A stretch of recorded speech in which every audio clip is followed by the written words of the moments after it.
Thank you. Thanks, bro. That's my brother, so you guys know. Can we clap it up for our worship band one more time?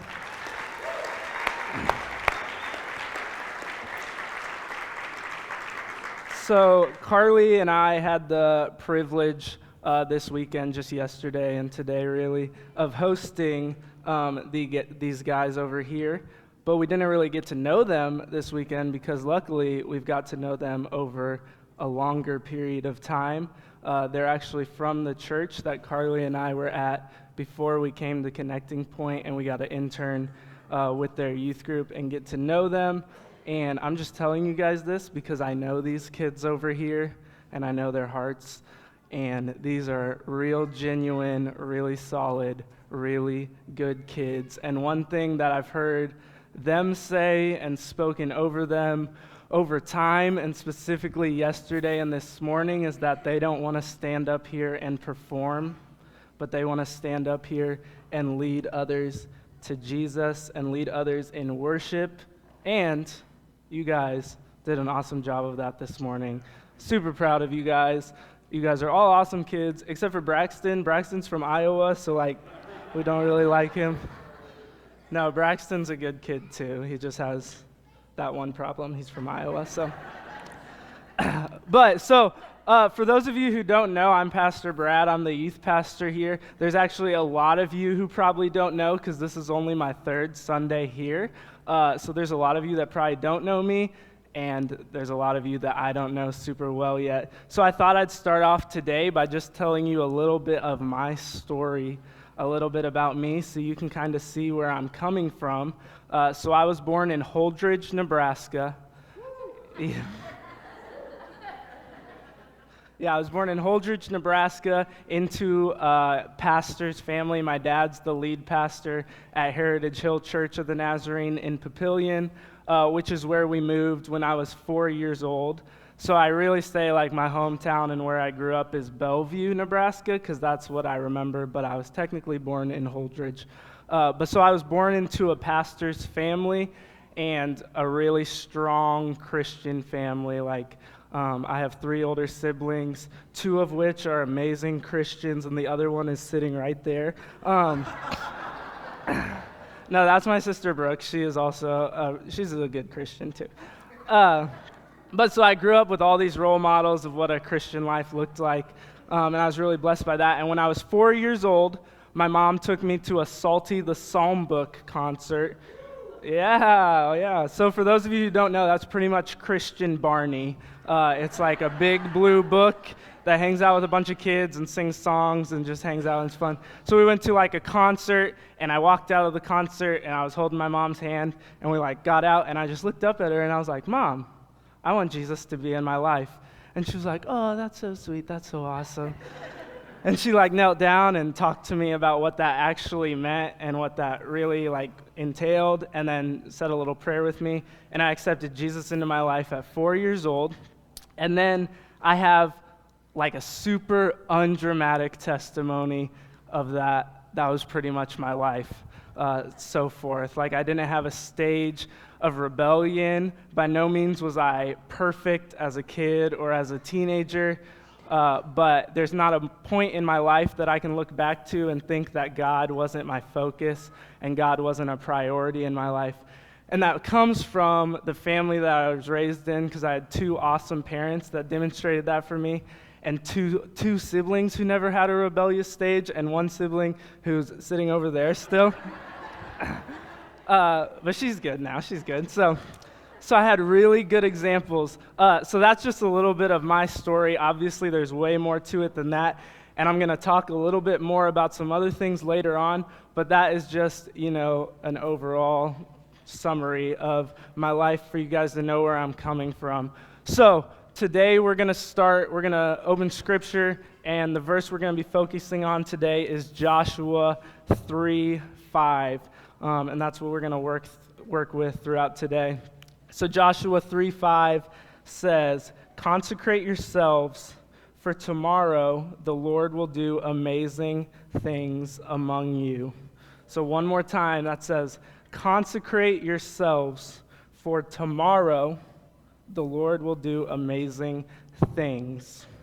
Now, this word consecrate is kind of like a big word for a lot of us, and we don't really understand it.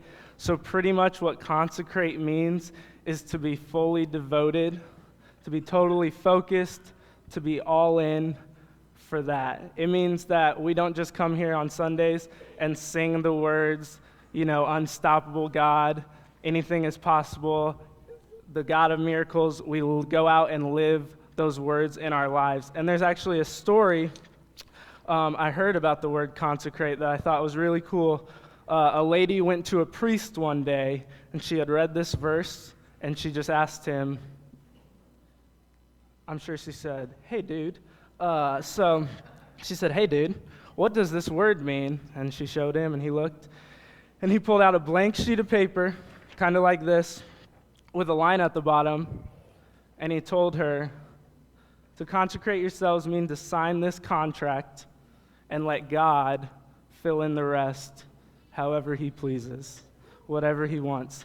So think of the significance of this. Like if I walked up to any of you and asked you to sign this contract and let me fill in the rest, don't do that. Because I have a lot of things I would want, and I could make you give them to me. But that's a real thing. Like, if we were to sign this blank contract and let someone fill it out, that's absolutely crazy. But that's the kind of trust that we need to have in God, and that's what he wants from us.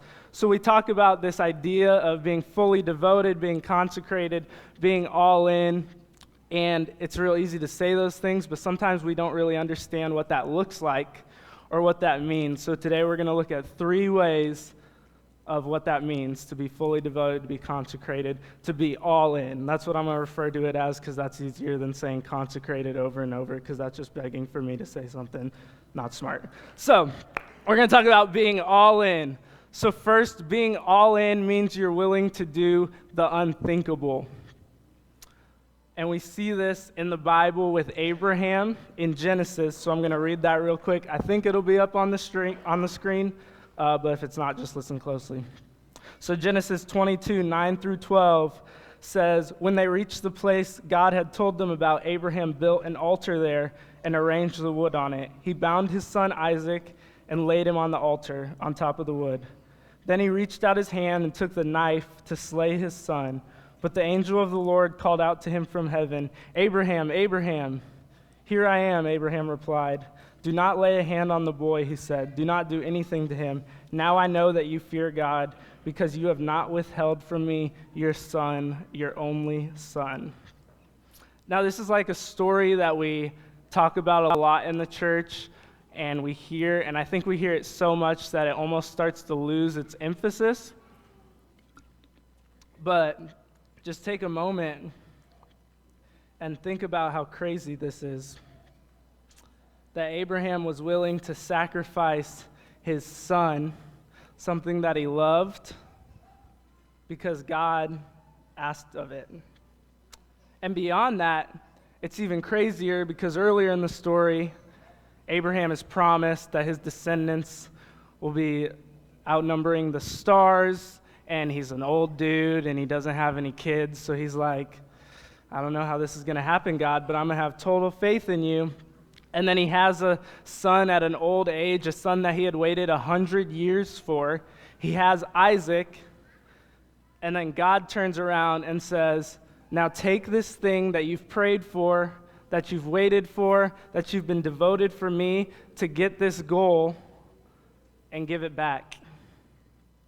And the cool thing about the story is that if you go a little bit farther back in the passage, it says, the next morning, Abraham took his son.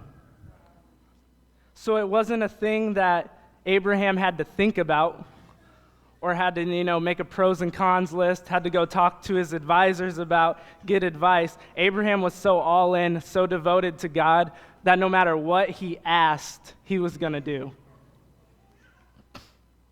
He was willing to give up the one thing that God had promised him. It'd be really easy to be all in, to be devoted, to be focused on God when we're wanting something and asking for something, when we have an end goal of, if I'm really focused on God, he'll give me this and I'll get this. But it's not easy to be focused on God when we get that thing and he asks for it back.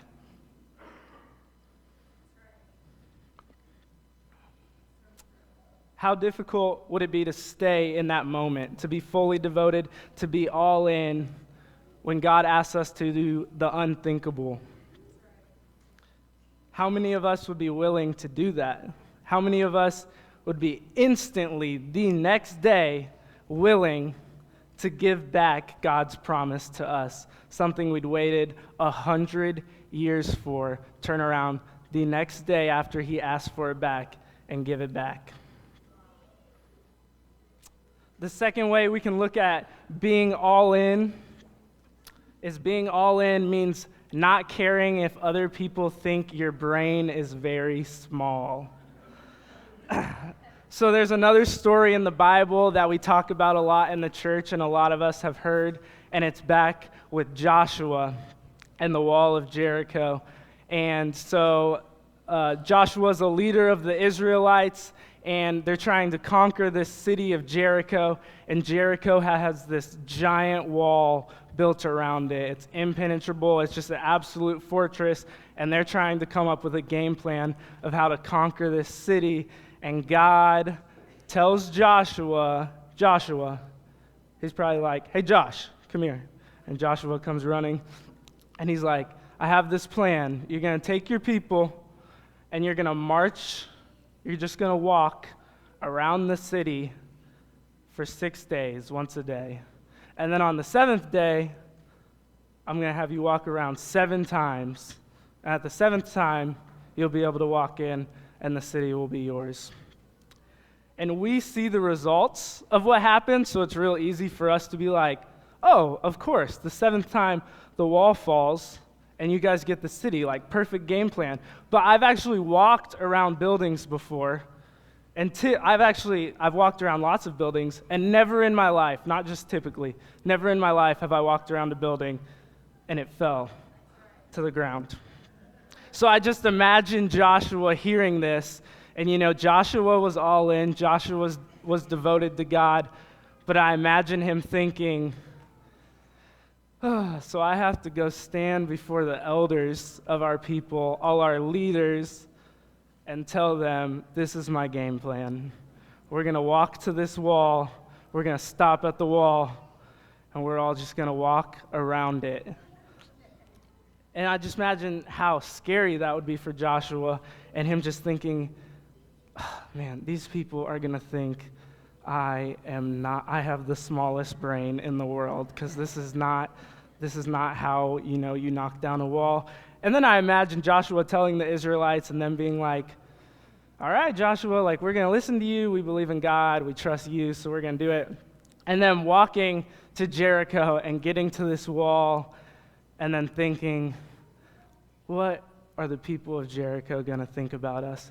And I actually don't even have to imagine this, because some people made a video about this that we're going to watch, if it'll play. What are you doing? We're going to knock your wall down.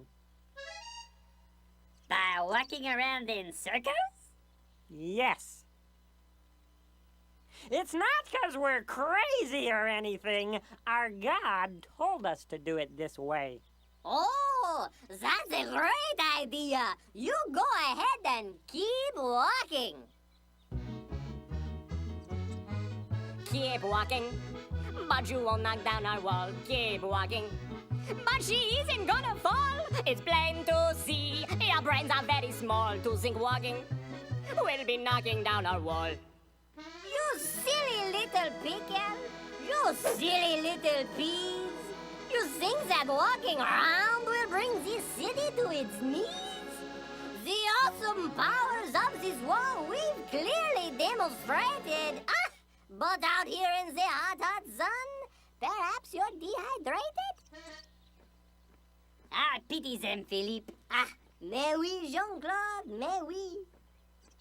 Won't you join me in my irritating little song? It would be an honor. Keep walking, but you won't knock down our wall. Keep walking, but she isn't gonna fall. It's plain to see, your brains are very small to think walking. We'll be knocking down our wall. Keep walking, but you won't knock down our wall. Keep walking, but she isn't gonna fall. It's plain to see, your brains are very small to think walking. We'll be knocking down our wall. It's plain to see, your brains are very small to think walking. We'll be knocking down our wall.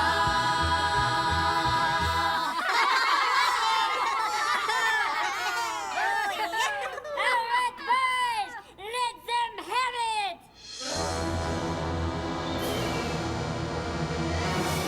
Fire at will.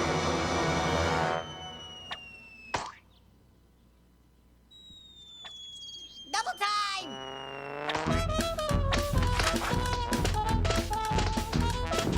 Well, it wasn't a pretty sight. I'm pretty sure the Slurpees are biblical. That came straight out of the Joshua, I think. But yeah, so I just imagine the people of Jericho just laughing at these Israelites as their game plan to knock down this fortress that they have is just to walk circles around it. So God asked Joshua to go before the leaders and tell them this, and then he asked the Israelites to go do it. And pretty much God asked them to go look silly. And I just think, how many times in our life do we feel a nudging to do something? Do we feel called to do something? And our first thought is, what will people think of me? You're called to go talk to someone and you think, this person's going to think I'm crazy or I don't know enough. Maybe you think this person will think my brain is very small. And we don't do it because we're scared of what others will think of us and we're not fully in for God's plan. The amazing thing about the Israelites is that they didn't see the results that we get the privilege of looking back and seeing. We know that the walls came down, but they didn't. It wasn't like the first day they walked around this wall, and when they finished their first lap, a brick just flew out, and they were like, oh yeah, this walking thing is happening. This is working. Or they showed up on the 7th day and they walked around 5 times, and after the 5th time, there was just a huge crack. And they were like, oh, 2 more times for sure. This thing's going to fall. There weren't results. It was the first time around, there was nothing. The second time around, nothing. Third time, nothing, nothing, nothing, nothing. But they kept walking because they were all in and they believed in a God who could perform miracles and didn't have to prove his results along the way. And as we know the story goes, they walked around the 7th time, and all of a sudden there were results, and the walls fell down, and they walked in and conquered the city, and it was theirs. But I just wonder how many times God asks us to do something long-term, and we do it for a little bit. We do it one time, and there's no result, and we're like, yeah, I'm with you, God. We do it a second time, and there's no result. A third time, there's no result, and we're still thinking about it. 4th time, and there's no result. And then we convince ourselves that this is not God's plan. This is not what we're called for. And we've probably forfeited amazing miracles because we give up too soon. Because if the Israelites would have stopped on the 7th day after the 6th time and decided, walking isn't working, let's go make a better game plan that'll actually work, they would have forfeited one of the greatest miracles that ever happened. So how many times in your life have you forfeited a miracle because you were worried what others would think about you? How many times have you forfeited a miracle because you weren't willing to see it through all the way? The third way we're going to talk about being all in is staying even when it's dark. And this is my favorite story in the Bible right now and favorite idea right now. And it's in John.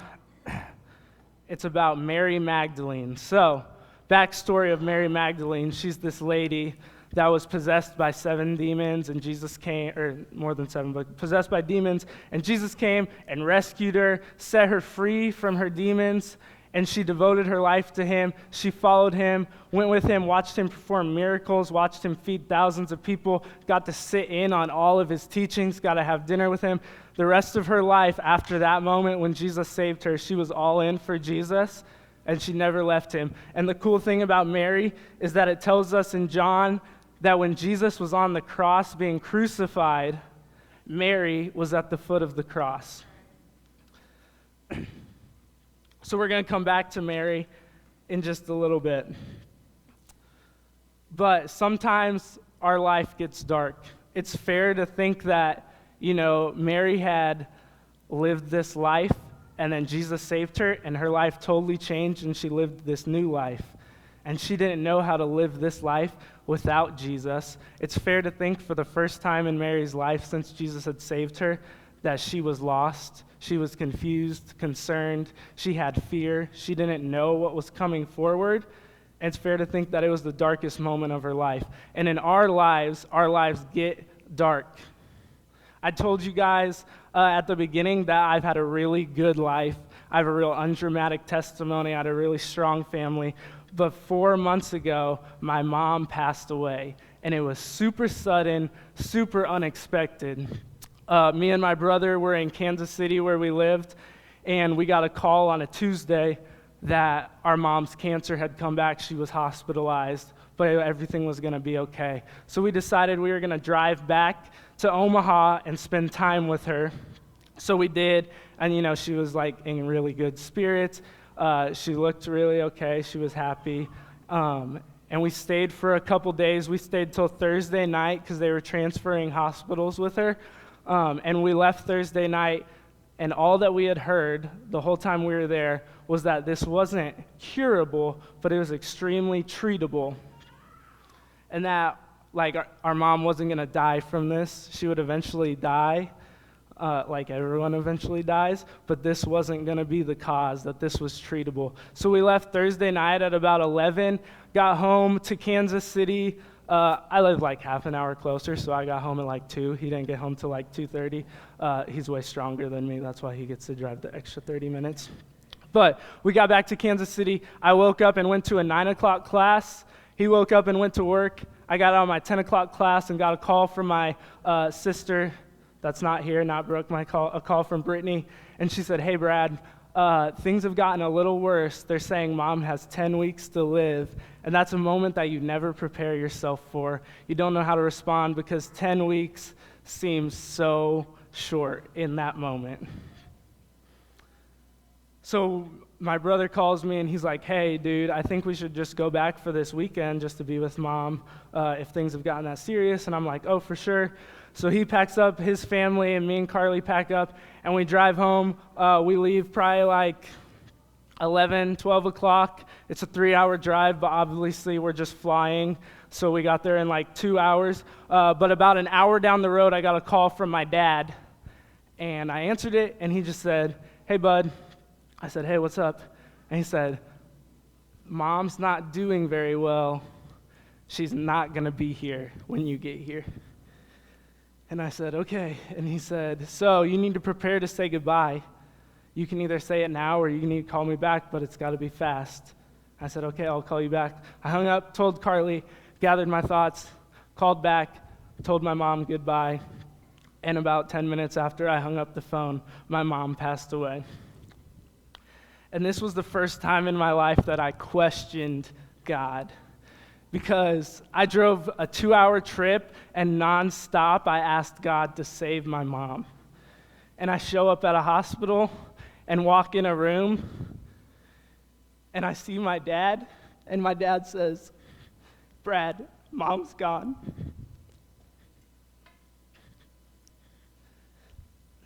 And that is a dark moment. That's a moment where for my family that's filled with darkness, filled with uncertainty, fear.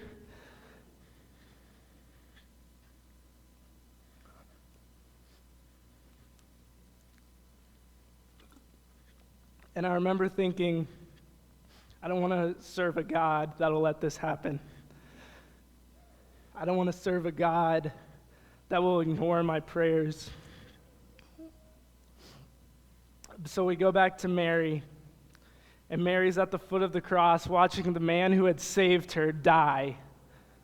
And there's nothing she can do. A man she had witnessed save so many people choose not to save himself.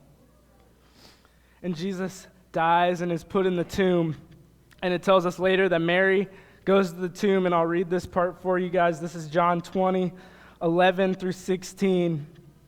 Mary stood outside the tomb crying. As she wept, she bent over to look in the tomb and saw two angels in white, seated where Jesus' body had been, one at the head and the other at the foot.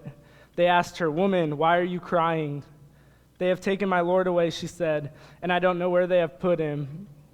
At this, she turned around and saw Jesus standing there, but she did not realize that it was Jesus. He asked her, "Woman, why are you crying? Who is it you are looking for?" Thinking he was the gardener, she said, "Sir, if you have carried him away, tell me where you have put him, and I will get him." And Jesus turned to her and said, "Mary." So the interesting idea is that Mary went to this tomb to anoint Jesus' body with oil. She went to worship a dead Savior. That in the darkest moment of Mary's life, a moment where her entire world had been turned upside down, where nobody would have blamed her if she went back. Nobody would have blamed her if she went back to her old life, if she turned away from Jesus, if she just gave up. Nobody would have blamed her, and most people would have expected it. She chose to stay and worship Jesus even when it was dark. And because she chose to stay in what she thought was the darkest moment in human history, she got to witness the most amazing thing that has ever happened. And because she chose to stay, even when it was dark, she was the very first person to hear her name spoken by her risen Savior.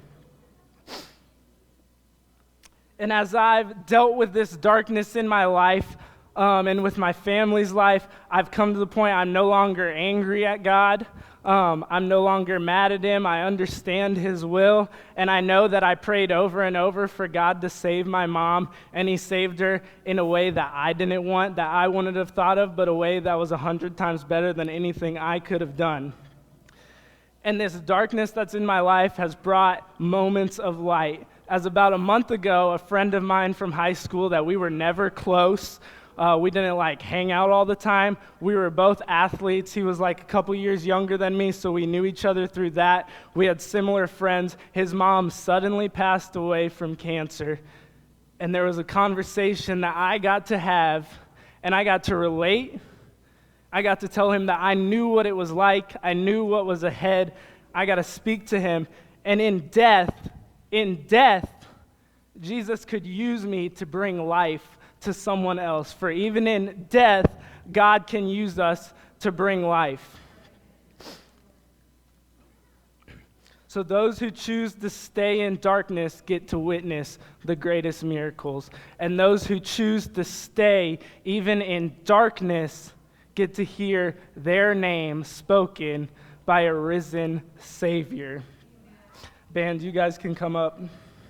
So if we get back to this idea of consecrating ourselves fully to God, there's a piece of paper in the seat back of all the chairs that you guys can grab out. It's a blank contract with a line at the bottom. If you're in the front rows, there should be one under the far chair. And I don't want you to sign this just because it's there. I want you to think about it. I want you to reflect on this. Are you willing to be committed, to be consecrated, to be devoted to whatever God has planned for you? Are you willing to sign that contract and let him fill in the rest, whatever he pleases? If it's the unthinkable, if it's something that'll make you look silly, if it's choosing to stay even when it's dark, are you willing to do that? When it's not what you want, are you willing? I'm going to tell you one last story of my life.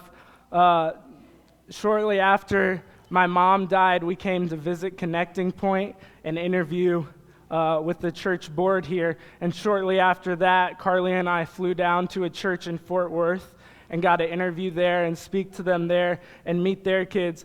And I'll tell you, the church in Fort Worth was everything the world would tell me I should have. That this church was bigger. It had a real established youth group of like 60 kids. It was attached to a high school. I would have got to coach basketball there.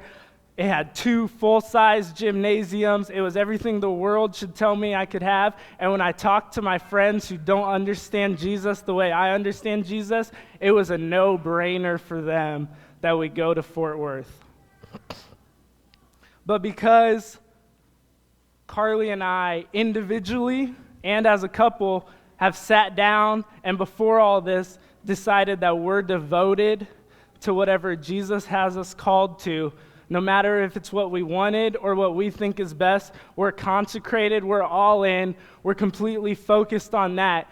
A really hard decision became really easy because I sat down one day and prayed, God, bring someone into my life from Lincoln, Nebraska, or Fort Worth, Texas, and I'll know I'm called. And the next morning, a man knocked on my door, and I had a Husker t-shirt on. He came to my house, talked to me, and said, are you from Nebraska? I said, I'm from Bellevue. And he said, that's awesome. I grew up in Lincoln. And I looked at Carly, and she said, that's not a real sign. And I said, okay, so you prayed something, because I think that was a real sign, and I'm totally for it. So she sat down the next night and prayed, God, have someone from Connecting Point Church or someone from Fort Worth First text me a message telling me they're praying for me and that they know this decision is hard. And raise your hand if you have Carly's number. Exactly, yeah, it's like 3 people in here. So, and Adrian didn't have it before, so only 2. So the next morning, and she knows everyone in Fort Worth, there's like 20 people, so it was a very biased prayer, just so you guys know. But the next morning, she woke up to a text from someone from Lincoln, from Connecting Point, with a message that said word for word, Carly, we're praying for you. We know this decision is hard. And God would have used us either place. We could have gone to Fort Worth, and God would have used us. But we believe that we're called, and we've had the discussion that we're fully devoted, that we're all in. And because we've consecrated ourselves to His plan, we know for certain that God is going to do amazing things here. And if you, as a people, choose to be all in, to be fully devoted, to be fully consecrated, that God is going to do amazing things here through you and in your lives outside of this building. And today we have an amazing opportunity to make that commitment. Today we're going to do some baptisms. So if you have been scheduled to be baptized, Doug and Laura are going to go out into the lobby and you can follow them and they'll get prepared. But even if you weren't scheduled, if you are feeling a call, a nudge to be baptized, we have extra clothes today, and we're ready for you. We're expecting you. Don't let this moment pass. Don't let this be another moment where you're scared of what others will think, that you're scared of what this really means. Because if God is calling you and you're all in and you're fully devoted, God will do amazing things among you tomorrow. Tomorrow, God will do amazing things. Pray with me. Dear God, we thank you so much for this place. Oh, what a blessing it is, a place where people from different backgrounds, with different histories, from different places, across state lines, across country lines, across racial lines, that people can come together and grow closer together, grow closer to you, and to worship an amazing God.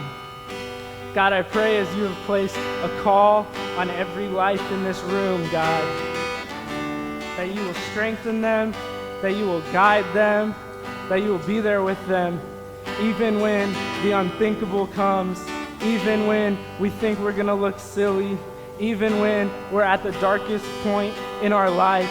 Turn our focus to you, God. Let us be fully in, fully devoted, absolutely, completely consecrated on you, God. And I pray for those that have made the decision to be baptized today, God. We're thankful and we praise you in that, and what a blessing, an amazing opportunity that is, God. But we pray that you'll guide them as their lives begin to shift, that you'll strengthen them in the challenge that'll come, God. We thank you for this band that has devoted themselves to you in these moments, God, and for these kids that have decided to waste their weekend and come here and lead worship for a bunch of strangers because they know the call that they have on their lives, God. Above all else, God, we just thank you for who you are, for the miracles you perform, and for the blessings you give us. In your name we pray. Amen.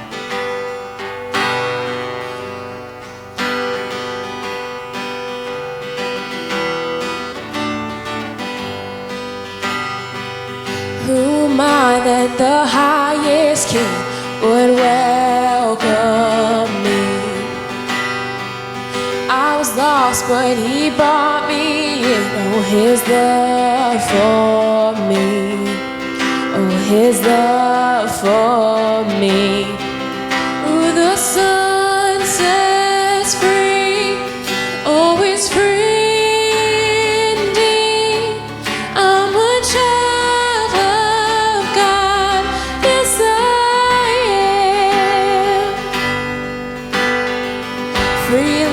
He has ransomed me, his grace runs deep. While I was a slave to sin, Jesus died for me. Yes, he died for me. Who the Son sets free, oh, is free indeed. I'm a child of God. Yes, I am. In my Father's house, there's a place for me. I'm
Jesus Christ as your Lord and Savior, and you commit to follow him all of the days of your life? If so, answer, I do. I do.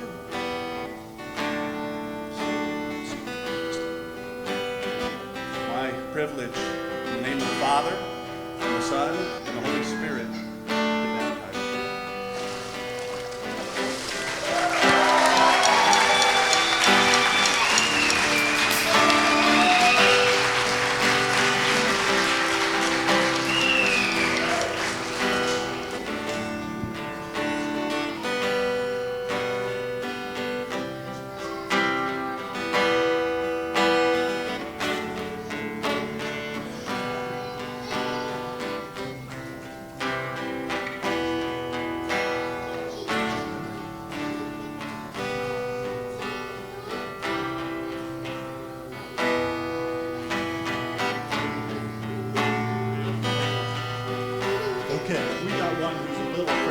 So we believe that you can baptize by immersion or sprinkling. So we're going to sprinkle, okay? You see all those people out there? Yeah, your arms right here. And so we're going to do this really quick, okay? So Mason, you believe in Jesus. You told me you did earlier.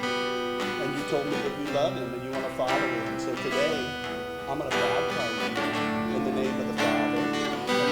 I'm not going to put you out here, okay? Okay, we're going to do this real quick. That's it. I love the hugs.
Well, it's been a great morning, has it not? Thank you so much for coming and joining us this morning. Be blessed as you go.